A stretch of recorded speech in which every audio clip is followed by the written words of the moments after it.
Are you seeing anything on the horizon yet that may be the better thing to replace Kubernetes one day? Yeah, and sometimes I think of it as much deeper as if we're still using Kubernetes in 20 or 30 years, we didn't come up with anything better. And there's nothing necessarily wrong with Kubernetes, but before Kubernetes, we thought maybe Docker was the end game. And then one day Kubernetes shows up. And so I'm hoping that progress will continue.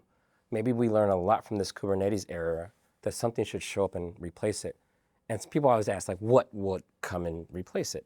So to me, Kubernetes is an implementation detail. It's kind of proven out to be a generic, almost Ruby Rails-like thing for infrastructure that says you can design your own workload APIs on top, and the control loops will just make things happen, like the original promise theory. But then when you think about the implementation of Kubernetes, do you need it 30 years from now? Why not just have a different implementation that's a little bit closer to the machine? Mainframes come to mind, things that are fully integrated. You see this in some AI ML workloads where the infrastructure is the model itself. The GPU you're using, the network cables between these things become front and center now because the current infrastructure just is no match for that particular workload. So in that world, do you really need Kubernetes as currently implemented? Maybe we get a new type of machine in the future that doesn't need what Kubernetes actually does. But I think on the surface, there'll be a very similar thing that looks very familiar.